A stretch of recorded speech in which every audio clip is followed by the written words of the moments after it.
दोस्तों, चंद्रयान भारत का एक ऐसा मिशन रहा है जो हर भारतीयों की भावनाओं से जुड़ गया है और इसी कारण चंद्रयान 3 के विक्रम और प्रज्ञान को आसानी से हम अपडेट मान लें ये तो संभव नहीं है।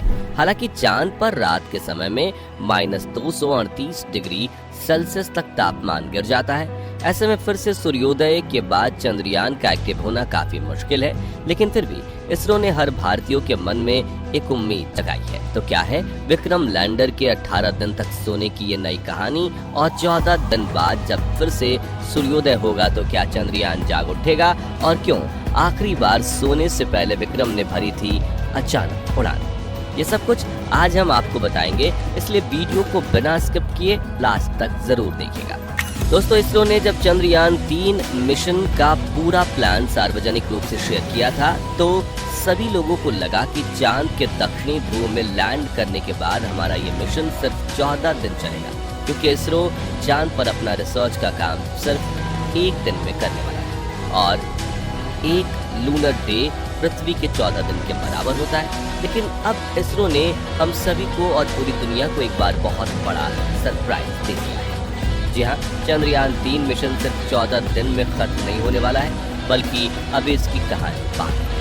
अब ये कैसे हुआ और विक्रम लैंडर ने चांद पर दोबारा लैंड कैसे किया, चलिए आपको समझाते हैं। दरअसल 23 अगस्त के दिन विक्रम लैंडर को चांद के दक्षिणी ध्रुव में जिस शिव शक्ति पॉइंट पर उतारा गया था, वहाँ उसका रिसर्च का काम 12 दिन में पूरा हो गया था। ऐसे में इसरो वैज्ञानिकों ने इसके साथ एक एक्सपेरिमेंट करने का सोचा। अब ये एक्सपेरिमेंट करना पहले से ही इसरो का प्लान था या इसको बाद में प्लान का हिस्सा बनाया गया, इस पर कुछ भी कहना जरा मुश्किल है। तो प्लान ये था कि विक्रम लैंडर के इंजन चालू करके इसको हवा में उड़ाए जाएं और एक नई जगह पर लैंड कराकर वहां रिसर्च का काम किया जाए। सोचने में भले ही सिंपल लग रहा है, लेकिन 3,84,400 किलोमीटर दूर पृथ्वी से बैठकर इस एक्सपेरिमेंट को अंजाम देना आसान नहीं था। पर क्योंकि इस मिशन के सभी उद्देश्य पहले ही पूरे हो चुके थे, इसलिए इसरो को कुछ खोने का डर नहीं था।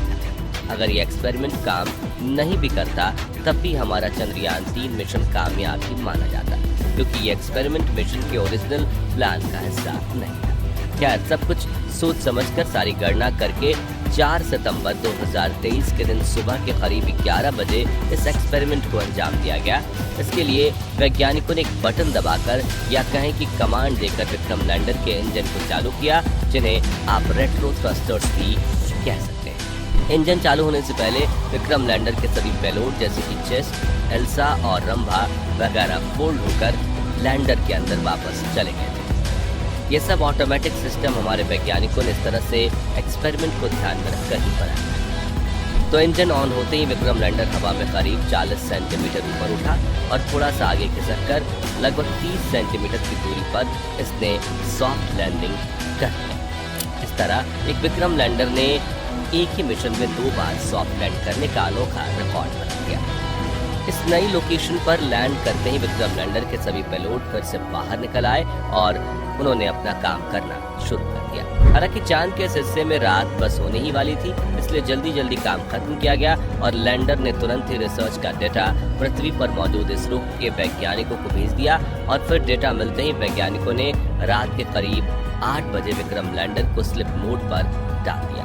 ये सारी जानकारी इसरो ने अपने सोशल मीडिया हैंडल एक्स के जरिए शेयर की है। साथ ही इस एक्सपेरिमेंट की वीडियो व कुछ फोटोज भी साझा किए गए हैं, जिन्हें आप इस समय अपनी स्क्रीन पर देख रहे हैं। इसरो का कहना है कि एक्सपेरिमेंट हमारे आने वाले मिशंस के लिए बहुत ही महत्वपूर्ण होने वाला है, क्योंकि आगे जब अपनी किसी मिशन में इसरो चंद्रमा या दूसरे किसी ग्रह से वहां के सैंपल पृथ्वी पर मंगवाएगा तो उसके लैंडर को इसी तरह दोबारा उड़ान भरनी होगी। इसके अलावा जब इसरो अपने मानवीय मिशन यानी इंसानों को दूसरे ग्रहों पर भेजेगा तो उसमें भी उन्हें वापस आने के लिए अपने लैंडर को वापस उड़ाना होगा। ऐसे में इस एक्सपेरिमेंट का एक्सपीरियंस इसरो के लिए बहुत काम आने वाला है। तो दोस्तों, जैसा कि हमने आपको बताया कि विक्रम लैंडर को अब स्लिप मोड में डाल दिया गया है। ये सुनकर आप में से ज्यादातर लोगों को यही लग रहा होगा कि विक्रम लैंडर की कहानी यहाँ पर खत्म हो जाती है, लेकिन ऐसा नहीं है। जैसा कि हमने वीडियो की शुरुआत में बताया था कि विक्रम लैंडर यहाँ सिर्फ 18 दिन स्लीप मोड में रहने वाला है। और अब इन 18 दिनों के बाद क्या होगा, चलिए आपको विस्तार से बताते हैं। दरअसल इसरो ने जब विक्रम लैंडर के लोकेशन बदले और स्लिप मोड में डालने की जानकारी दी तो इसके साथ ही उन्होंने ये भी बताया कि 18 दिन बाद यानी 22 सितंबर के दिन विक्रम लैंडर को फिर से जगा दिया जाएगा, यानी उसे स्लीप मोड से बाहर निकाल दिया जाएगा। इसकी वजह यह है कि विक्रम लैंडर पूरी तरह से सौर ऊर्जा पर चलता है और जैसा कि हमने आपको बताया चांद के दक्षिणी ध्रुव में अब रात हो चुकी है और ऐसे में इस दौरान लैंडर का काम कर पाना पॉसिबल नहीं है।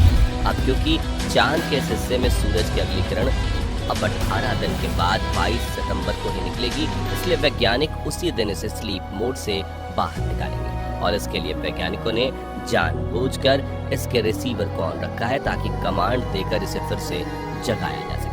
इसका मतलब ये है कि चंद्रयान 3 मिशन अभी बहुत लंबा चलने वाला है, क्योंकि 22 सितंबर को विक्रम लैंडर एक नई लोकेशन पर अपने रिसर्च का वही काम फिर से शुरू कर देगा जो उसने 23 अगस्त से 4 सितंबर के बीच किया था। अभी की बात करें तो अपना विक्रम लैंडर एक बिल्कुल नई लोकेशन पर स्लिप मोड में आराम से अगले दिन के निकलने का इंतजार कर रहा है। अब ये सब सुनकर आपके मन में यह ख्याल जरूर आया होगा कि इस सब के दौरान हमारा प्रज्ञान रोवर कहाँ है और आगे उसका क्या होने वाला है। तो आपको बता दें कि प्रज्ञान रोवर भी यही विक्रम लैंडर के बगल में ही मौजूद है और वो भी 22 सितंबर तक के लिए स्लिप मोड में गया हुआ है। असल में दोस्तों प्रज्ञान रोवर का काम विक्रम लैंडर से 2 दिन पहले ही खत्म हो गया था, इसलिए इसरो वैज्ञानिकों ने एक सेफ जगह ढूंढकर इसे पहले ही पार्क कर दिया और फिर सारा डाटा कलेक्ट करके 2 सितंबर के दिन रात में लगभग 10 बजे के आसपास इसे स्लिप मोड में डाल दिया गया।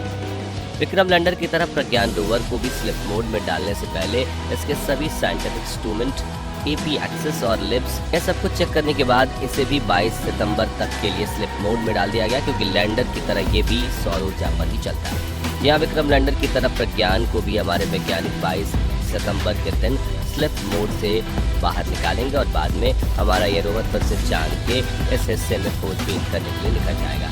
आपको बता दें कि लैंडर की तरफ प्रज्ञान रोवर के रिसीवर को भी वैज्ञानिकों ने ऑन रखा है। साथ ही इसरो ने ये जानकारी भी दी है कि स्लिप मोड में जाने से पहले रोवर की बैटरी पूरी तरह से चार्ज कर दी गई है ताकि 22 सितंबर को स्लिप मोड से बाहर आने की कमांड मिलने तक रिसीवर ऑन ही रहे। दोस्तों हमारे वैज्ञानिकों ने हर एक चीज़ को पूरी तरह सोच समझकर प्लान किया है और हम पूरी उम्मीद कर रहे हैं कि जिस तरह अपने पहले असाइनमेंट में रोवर और लैंडर ने चांद पर sulphur, manganese, aluminium, silicon, calcium, iron, chromium और टाइटेनियम जैसे तत्वों व ऑक्सीजन की खोज की है, वैसे ही 22 सितंबर को अपने मिशन के दूसरे असाइनमेंट में भी चांद से जुड़े नए नए खुलासे ये करेंगे।